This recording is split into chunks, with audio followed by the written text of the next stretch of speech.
Welcome back, and welcome back to this, our 54th show here at Palestine Deep Dive, and brought to you today live and also recorded from Gaza and also here in the UK. As you know, Palestine Deep Dive, each time we sit down and we examine with our special guests some of the issues that are happening, that have been played out in real time in Palestine, and we take a deeper look, a deeper dive into what's really going on. And we are very, very lucky to have a special guest today. We'll be introducing them to you shortly. I should just say that all of our guests today are joining us from Gaza. This is 15 years into a siege, effectively, and not surprisingly also, lots of the public services have been affected over the years, not least electricity supply. So it may well be that we could lose one or two of our guests during the show. We'll try and get them back on, but there are severe problems with electricity in Gaza. Not surprising, given how many times the electricity supply has been bombed and disrupted. We actually have this show today. It's an anniversary, a horrendous anniversary of the last full-scale Israeli military assault on Gaza. And I thought, we were talking just before we came on air, all of us, and we thought it would probably be the right thing to do, just to give you a flavor of where we were at this time last year on Palestine Deep Dive. And we'll just have a quick trip down memory lane as to where we were. Difficult for us elsewhere in the world to truly understand what it's like to live under a military bombardment. Can you tell us what life is like in Gaza right now? Yes, sure. It is my pleasure. Unfortunately, I wish I could say this is our first war. It's not. This is our fourth war. We had the first one 2008, the second one 2012, the third one 2014, and right now the year is 2021. And unfortunately, we are experiencing these bombardments again on daily basis. If you are living in a building like I am, you're gonna feel the building is shaking, and which is really scary. Like if you are sitting on your bed, or if you are just sitting like on a sofa or whatever, you're gonna feel that shaking. So basically you're gonna freak out. So you need to take action at this point, because you're not only responsible for yourself, you're responsible for everyone in your family and everyone around you. Like for example, you gotta be aware of the fact that you need to open the windows, so that when that bombardment takes place, the glass doesn't break and it doesn't hurt you, it doesn't hurt your family. People here in Gaza don't sleep at night, which is a fact. After midnight, that's when they actually extensively bomb Gaza. And unfortunately, we get terrified, because when you lose power and you are like in the middle of the darkness and all you can see is... Anything you want, anything you need, we're here. Yeah. Thank you so much. Thank you. On that note, please, everyone, when this live is over... Oh my God. That was really strong. It was really loud. Oh my God. It's really close. Wow. There's no power here. Oh my God, my phone is 1% and it's gonna lose connection now. Keep the support, keep the love, keep spreading the truth, keep taking action, keep protesting, and let's free Palestine, let's free Gaza. Gaza doesn't have to be under this Israeli blockade. Still, I mean, it's been over 15 years, that's enough. Well, there we were a year ago, and with Raed, who again joins us this week. And today also is the anniversary of the bombing of the media tower in Gaza. This was the headquarters for Al Jazeera, my old network, also for Associated Press, also for many Palestinian media outlets, quite deliberately targeted. The journalists who were in the building at the time were told to leave, and then the building was leveled. So this is a year on, and today I'm joined, of course, once again by Raed, but I'll just quickly introduce you. You'll remember some of our guests to Samah Atef, Dr. Bahzad Alakhras, and of course Raed. Just to let you know a little bit about them, Samah is a Palestinian translator, content writer, and a member of We Are Not Numbers. While Bahzad, as you recall, is a medical doctor in Gaza. He studied a master in child and adolescents mental health at King's College University in London. This is an issue we're going to be talking about this evening as well. He works as a mental health doctor at Gaza Community Mental Health Program. And also, of course, Raed, Palestinian activist, writer, project manager at Palestinians. Raed is passionate about the art of storytelling, public speaking, and he's constantly engaged in youth empowerment activities and opportunities. Now, my name's Mark Seddon. I used to be a reporter with Al Jazeera. I was the UN correspondent. I subsequently went to work for the United Nations, for the Secretary General of the United Nations, Ban Ki-moon. And I've been a journalist for most of my life. And of course, I thought that actually we should really, although there's going to be a real focus today on Gaza, and our guests will be telling us what life is like to live in Gaza right now, I thought that we should actually begin by the images that have flashed around the world over the past 2 or 3 days in particular. And this has been a particularly grim time, of course. In Palestine, we've seen weeks of all sorts of horrendous things happening around the Al-Aqsa Mosque. We've discussed these. We've seen these. We talked to Dr. Barghouti the other week, who was actually there and witnessed so much of what was happening and the attacks on people and the attacks also, once again, on journalists.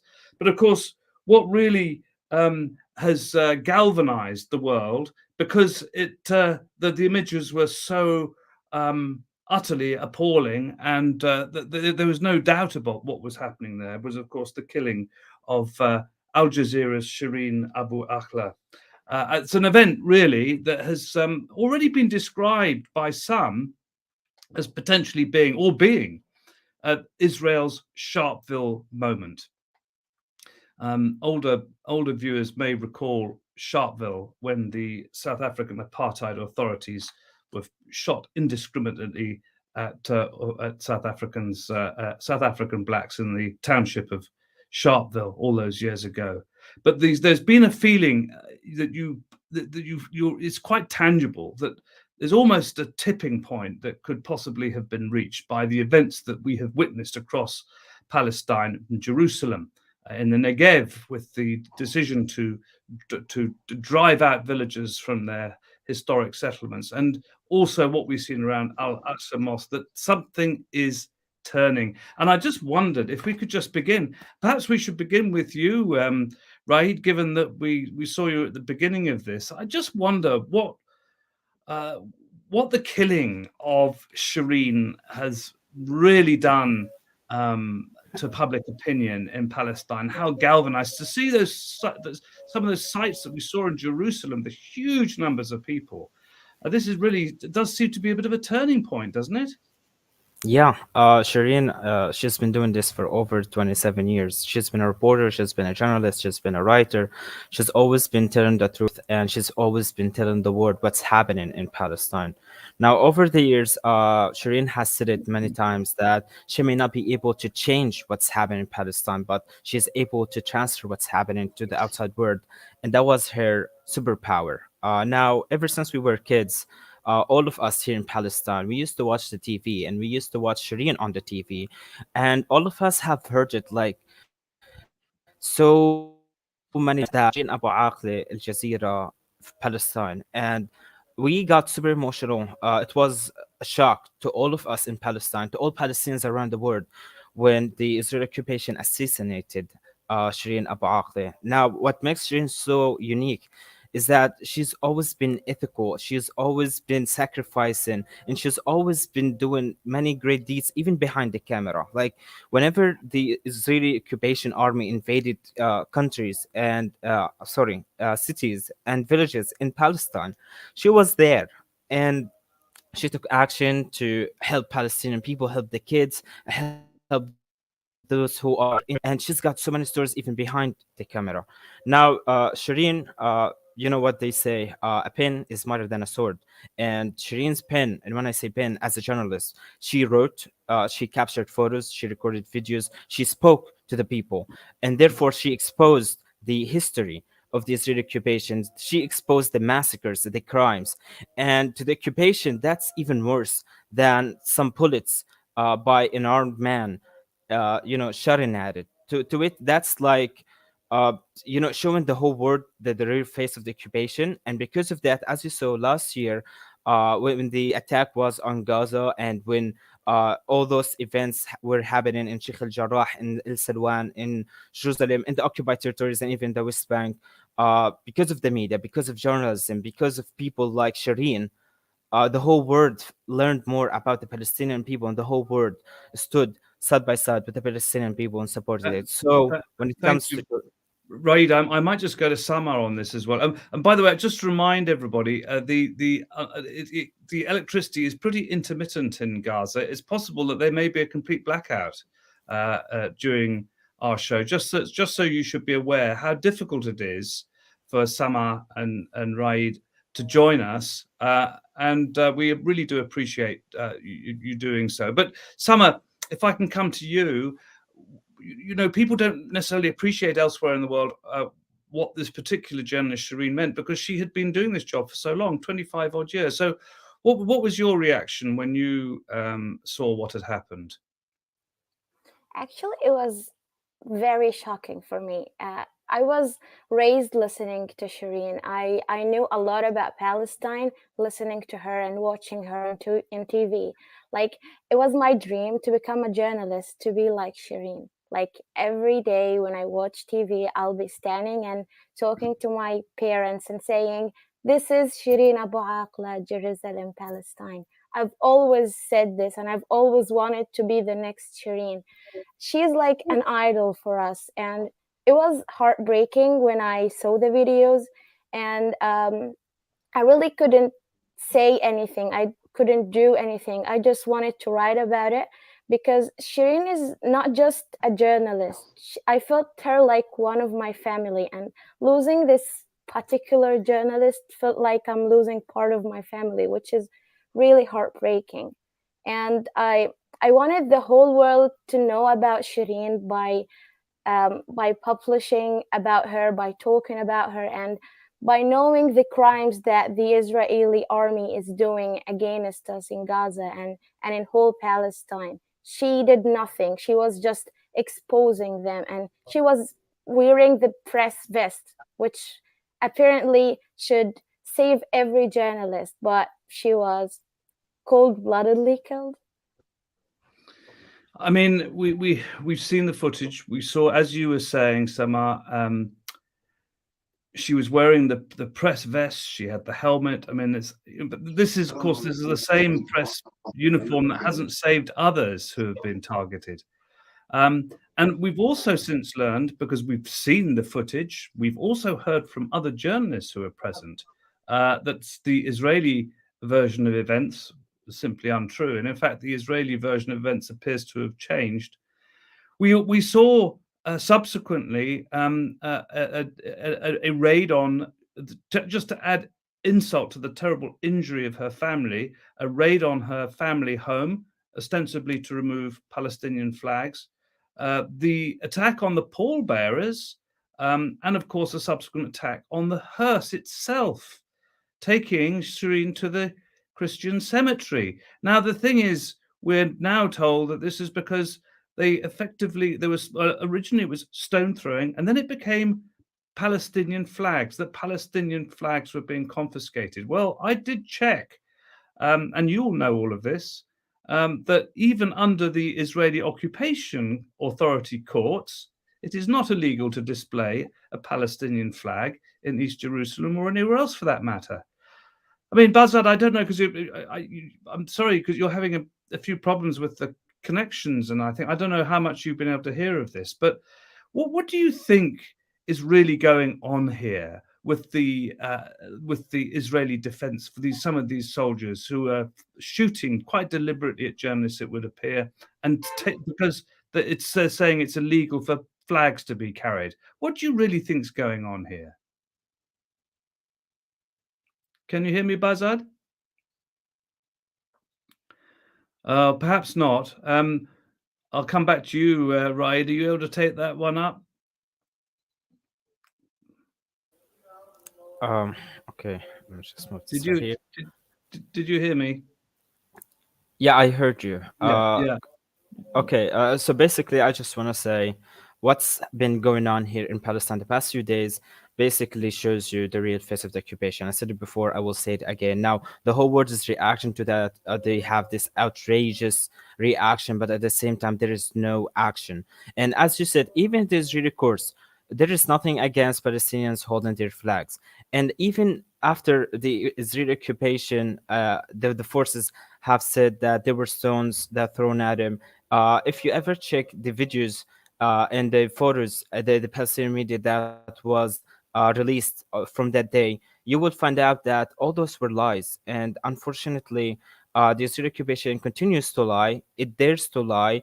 And even if it's recorded, even if it's on screen, and simply because there is nothing that could stop it. And what's been going on here, unfortunately, it's some action that we experience on a very regular basis, on a daily basis, let me say. Shireen is famous, everyone knows her. She's got some really great publicity, but at the same time, there's so many Palestinians who are not as famous as Shireen, who get attacked on a daily basis, who get arrested on a daily basis, who get shot, like deadly shot by the Israeli forces on a daily basis in the West Bank, in the occupied territories, and from time to time in Gaza during severe attacks.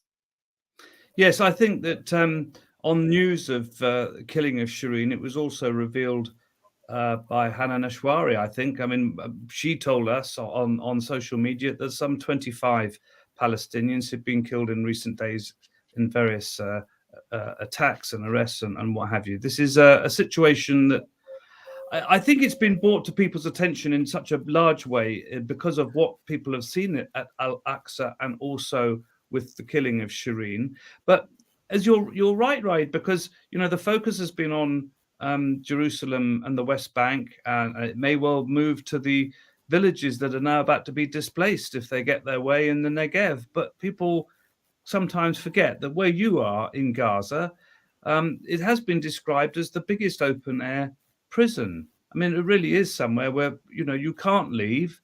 You are under siege, and this time last year you were being bombarded. So I think people will be quite interested to know, who've never been to Gaza, what is life actually like? And if I could come to you, Samah, just ordinary things. What is it like just to go about your daily work? How's it easy to buy? Is it easy to buy food? And what are water supplies like? Sanitation? What's it like to live in Gaza right now? Okay. So basically, in Gaza, if you ask if it's easy to get food on the table, I will tell you no, it's not. Poverty is taking over the entire strip. Now, each year, more people are getting under the poverty line in Gaza. Because of that, more people are heading towards leaving Gaza. They're literally immigrating from Gaza. Gaza circumstances, whether that's financial or social or on any other aspect, they're getting tougher each year. And as I said, the services here, they're degrading. After the last attack here on Gaza, water supplies have been degraded because the Israeli occupation has bombed the infrastructure in Gaza. And even though that Gaza's municipality has tried its best to fix everything that the bombardments had caused from damages and all, they couldn't because our borders are restricted and we don't have all the equipment that we need. We don't have all the materials that we need to get that job done. So right now, even though they focus on the main roads and the main neighborhoods and places, areas in Gaza to fix those problems, there's so many other places that are still dealing with that issue, even though it's been a year, which is a very long time. Right, I'm going to, if I might just come in there, because we unfortunately both Bahzad and Samah are having some difficulties, I think, with connection. I'm just wondering if they could both hear us. Bahzad, can you hear me? Yes, Mark, Oh, I'm hearing you fantastic. now. Well, welcome. Yeah. Welcome to Hear your Gaza. voice. We were worried that we Yeah, wouldn't hear you. finally I did it. After 20 minutes, I did it. Fantastic. Well, thank you. I mean, people don't necessarily appreciate how difficult it is if you're in Gaza to communicate with the rest of the world. And of course, we also know there are plenty of attempts to stop you from communicating with the rest of the world. So thank you. Bahzad, really, the same question to you as I just put to Raed. Can you just tell us something about your daily life in Gaza a year on? Just tell us about, how easy it is to go and buy food, or, go and visit friends, or just have a normal life.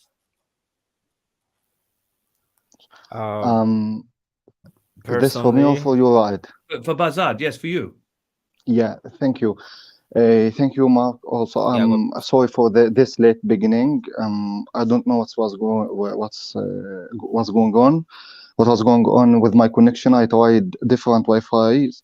For your question, I think now that the whole world and all people know that Gaza is a very restricted area. As you said, the largest open prison in the world. For me to catch up with the friends, I try to do this on a weekly basis, especially at the weekends. And also this is I do as a support for my work in the field of mental health sector. I try to stay in contact with the friends and family. For now, it's I would say it's easy to catch up with the friends, because like a Gaza City from north to the south, it's not more than 35 kilometers. So it's not a very large or big area. We can see and catch with each us. For food, we used to have food shortages, different on different types of food and goods. Can you hear me? Yes, we can hear you very well. Yeah. So unfortunately, I'm sorry to say that people in Gaza, I think they are used to this. This is abnormal. In my view, this is not a normal thing that people used to live in a shortage of food or contaminated water or under poverty lines. But this is the fact. This is the ugly fact, I would say, because we human beings, we have this desire and tendency to survive.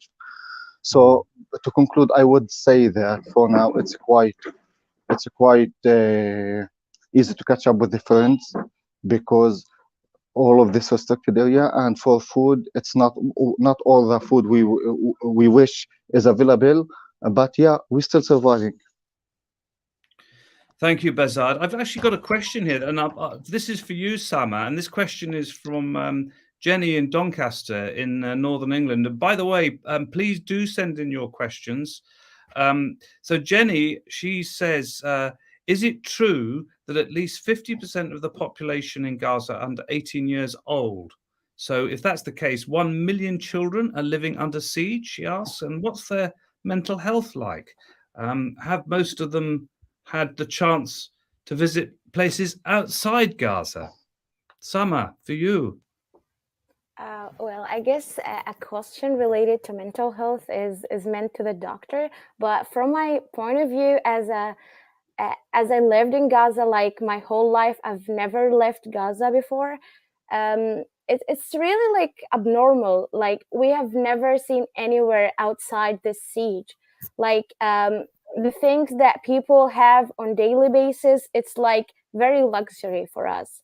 Like, for example, some people might travel on vacations. We cannot do that. Like, people eat from McDonald's. We don't have this. People do lots of very simple things on daily basis that we really cannot like reach out to. I really want to answer the question you asked to Raed before, like about our daily life. Can you imagine that some streets are still destroyed from the last year? Like today I was going to my work, and I spent like 15 minutes going to the work, but the whole road just takes 20 minutes. It's because some streets are still destroyed. So it's really hard for us to reach the places we want to go to. And like the house right in front of me was destroyed the last year. And until today, when I open my window and I look, there's nothing. Like there's just a very empty place that reminds me of my neighbors that they used to live here. So it's really like reminding us every day that we are not living the life we deserve to live. So as a youth in Gaza, it's really hard. When you looked out of your room today and you saw the neighboring house that was no longer there, an empty lot, and it made you think of your neighbors, why were they targeted? Was there any reason? It's just because the Israelis keep on telling us that they just attack military targets. It's not a military target.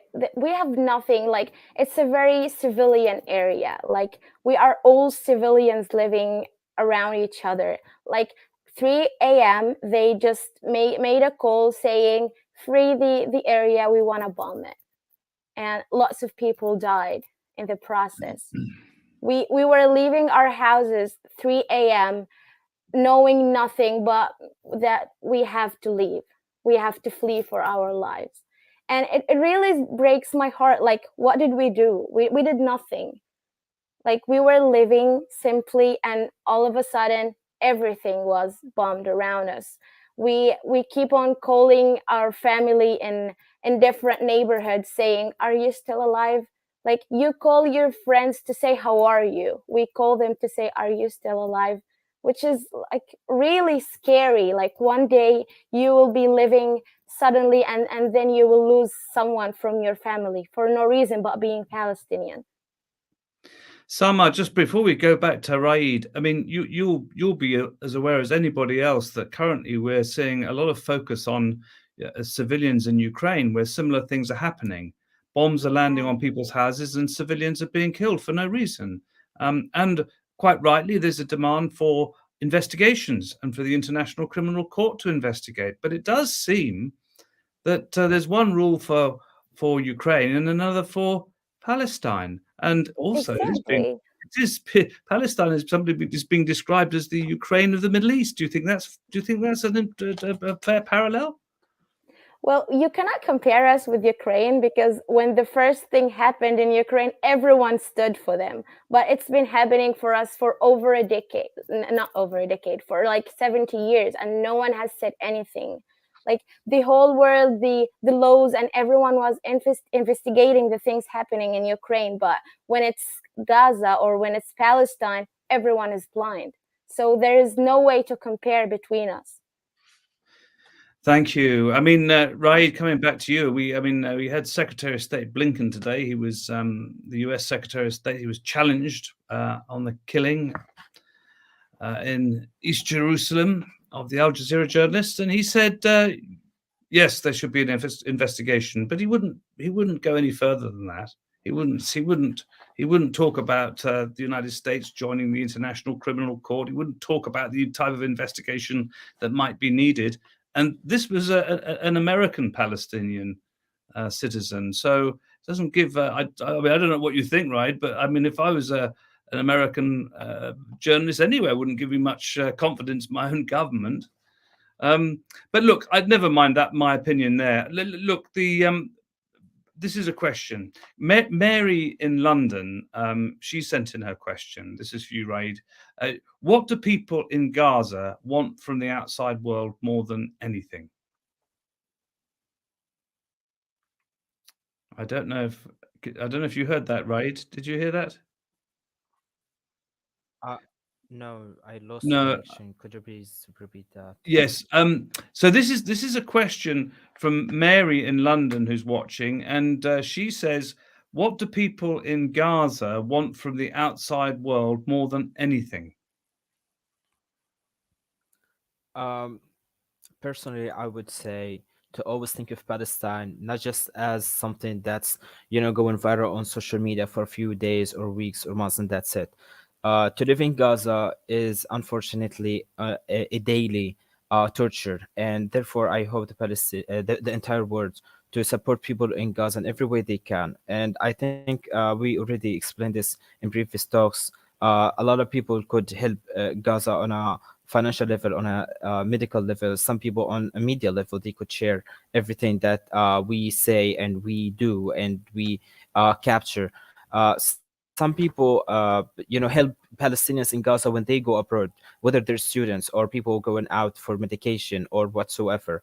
So the thing is that Nakba has been going on for over 74 years now, and it is still going on, and we constantly live with struggles and sufferings with sufferings and I always encourage people to do what they can for the Palestinian people, whether they're in Gaza or in the West Bank or anywhere. Thank you, Raed. I think Bahzad, can you hear me? Yes, Mark, I'm hearing you. Thanks very much. I just, if I could come to you, I mean, this is a year on from the Israeli bombardment of Gaza. And last time, I think it was something like 256 people were killed, including 66 children. And rockets, on the other hand, that came out of Gaza that were shot into Israel, I think killed 13 people.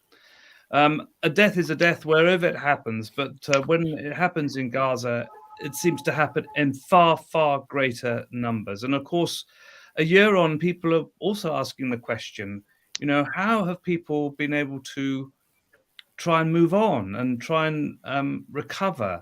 And I know that you've got this, you're particularly qualified in the field of mental health and trauma. So I wonder if you could tell us something about people that you are seeing who experienced much as Samah was just explaining to us what she went through, but it has a terrible effect on many people, a traumatic effect. So what's your experience of dealing with these problems a year on?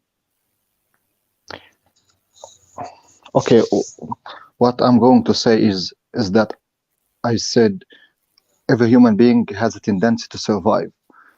What I mean by survive is just being alive. So a human being is living between two moods, the survival mood and the learning mood. The learning mood is when you are in your comforted area, when you are relaxed and you're enjoying your music, watching TV, enjoying with your friends, and the surviving mood when you're both in a real danger or a threat. Continuous exposure to trauma makes the usual mood is the survival mood, which is the emergency mood for the human being. I'm sorry if this is a very scientific language, but this is what we see with people here in Gaza. Unfortunately, with most people here in Gaza, people are, as I said, in my opinion, they are not really living; they are surviving, and there's a difference between surviving and living, enjoying your life. So you see people in the streets, in work, in schools, but when you ask them, for example, about their future plans, most of people would not give you a concrete answer, a concrete plan for the future. Why? Because they are living in the survival mood, which is trying to move them from the danger right now. And this is as a result of the continuous exposure to trauma. We hear that there is no B in the PTSD here in Gaza. There is no post-traumatic stress disorder. And I think this is somewhat true, because the cases we see, although we have been through 4 escalations, but we don't see the rates of post-traumatic stress disorder as expected. Instead, we say high levels of anxiety and depression, which science now explain this as a mechanism of processing continuous trauma. So what are people in Gaza? What people in Gaza are living is what we can call continuous traumatic stress disorder. There is no end point of trauma. If there is a single traumatic event, you would treat and rehabilitate the victim whatever was the intervention or treatment. But if you, I'm always saying this, but if you treating the victim, like for example in 2008, after the war in 2008 2009, then there was that escalation 2012, then in 2014, now it's last year. So with time it makes it complicated and difficult to treat. And you see people that they are hyper vigilant, they cannot relax, they cannot comfort, they cannot plan for their future, they cannot enjoy the simple moments of joy, like for being being successful in work or school or university. Whenever we achieve thing, we are afraid of the coming of the coming step. And this is unfortunately because most of us are living in this surviving mode.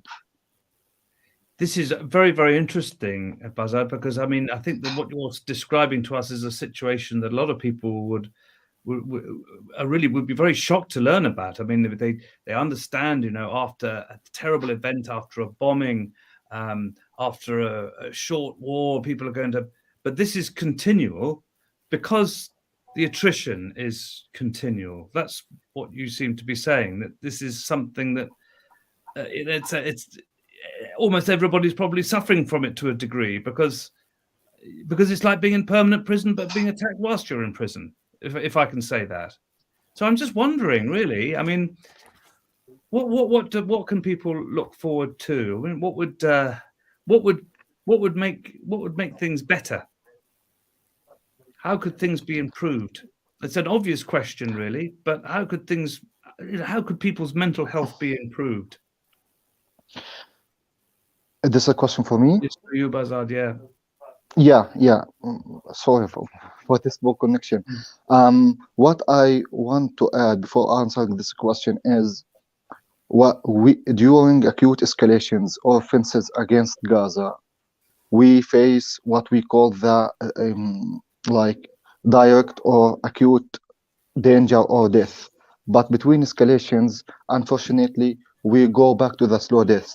As my colleagues mentioned, a closure of borders, difficult on travel, a shortage of electricity, all means of life are threatened. So we are moving between like a slow and rapid death.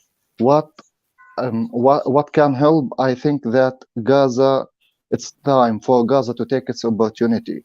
We need like a complete resolution for this 2 million people in Gaza, more than 2 million people in Gaza right now. Half of them are under the age of 18. Half of them are children. Okay, they didn't start their future yet. How this can be improved? By opening the borders, by providing complete financial and logistic support for the government here, by easing travel means, putting like an end to this continuous offenses against Gazan people. Stop and not believing the Israeli narrative. And I think now it's easier than any time before to see the authentic narrative. I think all of these points would help and improve in generally the situation in Gaza. But if we are going to take specifically, we need to provide like opportunities for saying the medical staff, mental health staff, for training abroad, for exchange with other, especially Western countries, to have the opportunities to be trained there, to receiving the most updated knowledge in the field of trauma, in the field of treating injured people. I think all of this could help improve the whole situation here in Gaza. Thank you, Bahzad. I mean, Raed, if I might come to you, I mean, you know, a million. Are you able to hear me, Raed? I think we may have lost Raed. I'll come to Samah. I'll come to. So I mean, thank you very much to all of you. It's really difficult for you, I know, because of these poor connections, and I hope people who are watching it appreciate that too. But Samah, you know, when we hear this, and a million young people who are wanting, like every young person all around the world, to go on to school and to university and to find jobs and have a normal life. And yet this horrendous situation, this like a pressure cooker building up. And what do young people think about those countries that could really put pressure on Israel, for instance, over the borders, over the blockade? Countries such as the United States, countries such as Egypt, countries such as Saudi Arabia, and these countries that have built diplomatic relations with Israel from the Arab world. I mean, you know, as Bahzad was saying, that people can see so much more clearly now what's really happening. What is it? What's going to make those countries change their outlook and to put real pressure on Israel? I guess they first need to have some empathy, like put yourself in our shoes. For example, imagine your child is not living the proper life they deserve. Like imagine one of your family went out to work and then never comes back because he was bombed for no reason. Imagine not being able to go to your work because the road is destroyed. This is like the simplest thing they can think about, and then trying to put pressure to stop it. They need to, they're like the countries around us, they can just open the borders and allow us to have these exchanges with them, and exchanging students, exchanging medical staffs, and all of these, something to ease the siege on Gaza. I really want them to just look at us and understand what it feels like to live in a prison. Like I'm 22 years old now, and I know nothing about freedom. I don't know what does freedom mean. Like I've lived this forever, and I might live it like for the rest of my life. So we need it to change. We need it to stop, and they have the ability to make it stop. Thank you. We've got a question here, Samah. I'll come to you again on this, if you will. We have been talking about it being a year on, because this is a year since the last big Israeli bombardment of Gaza, when we were talking to you then, actually, some of you. And, you know, so that's the reason why I'm referring to it as a year on. We obviously know that this has all been going on for 70 odd years. But Kate McFarlane says, I was in Gaza in the early 90s and saw firsthand the trauma that is everywhere. And that trauma, I now believe, is worse. The resources are more scarce, poverty is through the roof, and water, which was drinkable then, is also more scarce. The only hope is one by one to educate people of the world. And of course, the United States makes this open air prison possible. I do see an increase in awareness, but the truth of the US is that anyone who speaks out too publicly will, unfortunately, her sentence drops mid-sentence. We can't see what will happen to people who speak out publicly, but actually, I suspect, Samah, we know what tends to happen to people who speak out too publicly for Palestinians in the United States. They don't tend to get heard very much, do they? Are you able to hear me, Samah? Yeah, I can hear. I can hear you clearly. What are your thoughts on Kate's remarks there? Can you say it again, please?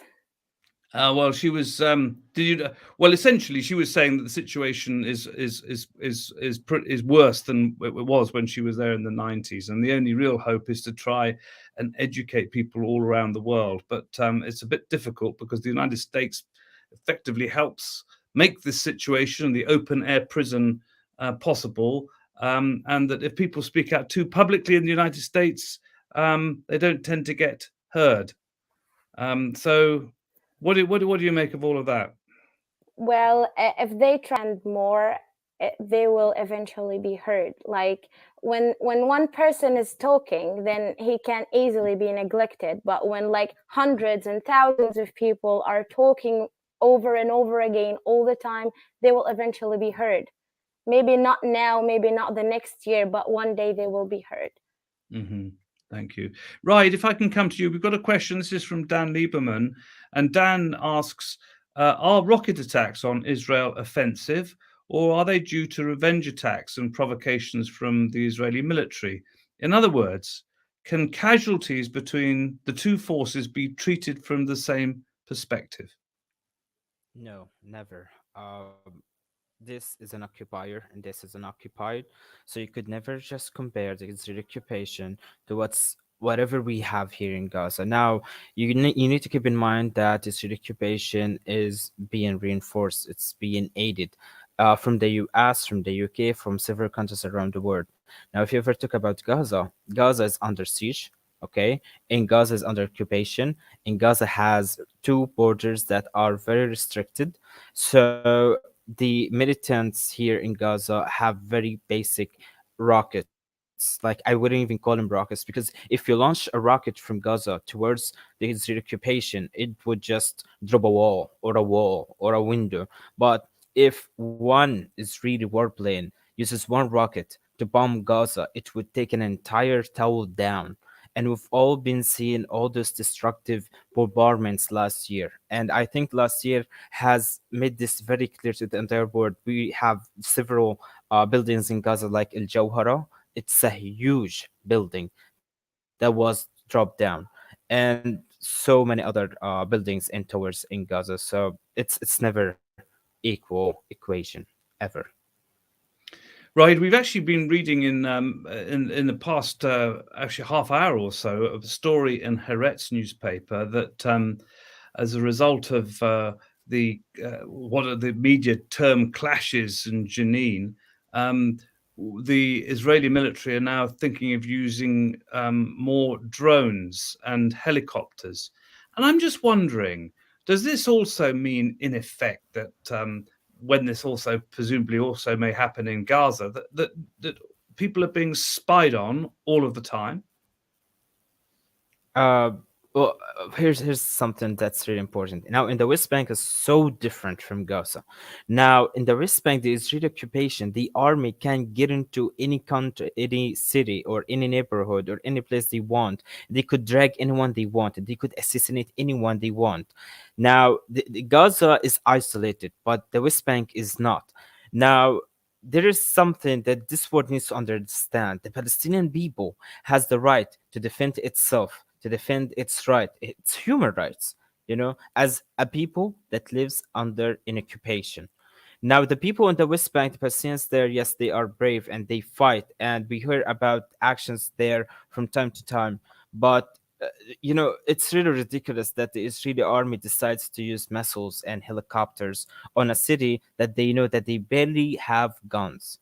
So I'm not sure about the internal situation there, because I've never been to Jenin, unfortunately.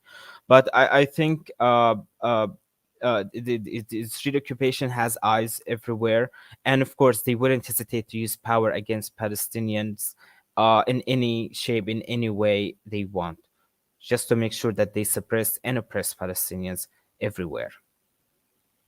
Thank you. Actually, we've got a comment here. This is Siobhan Kuhn, and she says, how did you three beautiful Gazans learn to speak English so perfectly? Well, whilst you're thinking about the answer to that, we've got another question, and this is from Tash in Manchester, in Northern England, and she says, "Thank you so much to these wonderful young panelists for enlightening the world about the realities in Gaza. We can only begin to imagine what these brave young people have endured, and to hear they are speaking so patiently and eloquently. As Rafif Ziada says, you teach us life." And so her question actually is to each of three of you, and I don't know if Bahzad can still hear us. You're having problems with your connections, I know, but Bahzad, you're back. So since you're back, we can see you, and hopefully you can hear us. The question is, what are each of your dreams and ambitions? Bahzad, to you.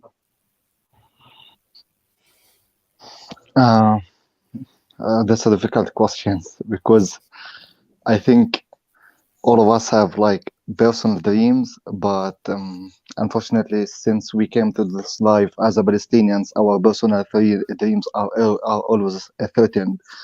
But a holistic dream, I would say that I wish me, my friends, my family would live a better life, a peaceful life, like just I saw and experienced in London, in the UK. I studied in the UK. I lived there for 1.5 years. And I would not exaggerate if I said that during this 1.5 year, I was asking myself, what is the problem with us as a Palestinians? What was our fault for not living just a peaceful and calm life like that there? This was the question. Its answer is my dream, like my national and personal dream, just living a peaceful life, waking up in the morning, not being afraid of there would be a new escalation or a new matters or a new bad news would affect myself, my relatives, my friends, and even any Palestinian around me. So I would, yeah, I would confirm that this is my dream. Well, we all wish the best for you and hope that you have this, Bahzad. You deserve it, as does everybody in Gaza. Samah, what about yourself? I have so many dreams actually, but I really wish to go to Jerusalem. Like my dream is to have the borders like erased and be able to go Saturday to Jerusalem, Sunday to Jenin, which are cities in my own country that I've never been to and I cannot go to. I really dream to have electricity 24/7, which is a simple thing, but I really wish to have it. I really want to go finish my education outside Gaza. Like, I really want to see the world. I want to know what is the meaning of freedom. I want to like smell it in the air. And I want to go to work not feeling afraid that I might go home and find someone missing from my family. This is my Samah, dream. it just seems so extraordinary to us hearing that, to just to have the the basic wish of electricity, light, to have that, but also to be able to travel around your own country. I mean, here's the terrible irony and injustice of this. As you were talking about Jerusalem and Jenin, I realized I've been there and I'm not Palestinian. So it's easier for me as a foreign national to travel to parts of your country than it is for you. It's a utter disgrace. It's so unjust. Raed, can I come to you? Yeah. My basic dream is to be free. Now, as someone like there's something Samah and Bahzad said that I wanted to sit to. Like I wanted to go to Palestine and see entire Palestine. I hear it's a heaven. A lot of people got to be there. Most of them are not Palestinians. So for me as a Palestinian who's incapable of going there, it hurts me. And also I wish to travel. I'm someone who's passionate about traveling, but at the same time, I know that once I cross the border after 6 or 7 months of registration and waiting for my turn to travel, it'll be so hard for me to come back to Gaza for a visit. Now, that's something that I experienced in a minor experience. I went to the US for 5 months, and during some winter break or other breaks, most of my friends went to their home countries to celebrate that with their families, but I couldn't. Now, for me, if I want to live abroad, and if somehow something happens to my family, to my mother, to my father in the first place, because they're getting old, they have chronic diseases, or if something happens in Gaza, if it's Gazans are attacked, it's gonna be so hard, actually impossible for me to return here to Gaza and be here on time. So to me, that's like a dream. But at the same time, I'm talking about one of my ultimate fears. For me to travel, to be abroad, and something happens here, and I'll be incapable of being here. So Palestinians. It's all of this is that are notions that other people from outside Palestine really find difficult to contend with, because these are basic human rights and are being denied. Well, look, I mean, we must try and leave on a more hopeful note. I mean, and we have got a hopeful note, I think, provided by Jenny, because she's emailed in and she says, "How does it feel in Gaza when you see the images of protests from around the world? Are you encouraged by this? Is it encouraging?" Bahzad, there've been a huge number of protests all over the world. There've been lots of protests here in the UK over the past few days. How does it feel when you do see the rest of, ordinary people elsewhere in the world demonstrating for Palestinian rights? Oh my God, for me, I get so emotional. I feel like, oh my God, this world hasn't forgot about us. Our lives matter. Some people care. And somehow, some way, in the future, there is a huge possibility that we are going to be getting our liberation because of the international support to Palestine, because this is a human rights case. So, yes, it feels so great to not be forgotten, to be cared for, and to be loved and supported. So yeah, thank you so much to everyone who's ever went out to protest for the sake of Palestine. Free Palestine. And you, Bahzad?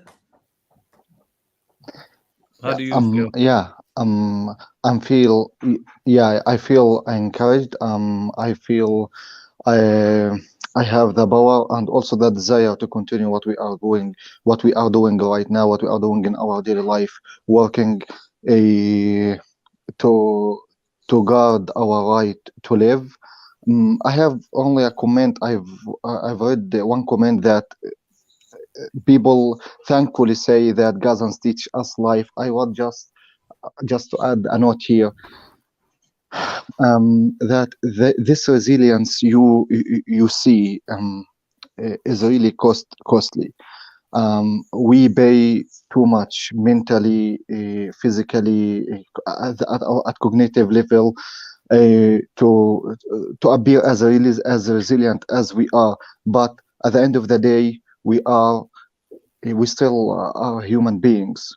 We feel sad, we feel depressed, we feel hurted, and I just want to say that it's not easy for us to appear as what you are seeing us. Um, Unfortunately, we have no other choice just to continue and appear strong and be strong. But at the difficult moments, between ourselves and inside ourselves, and also between us, we know that most of us are frightened, are afraid.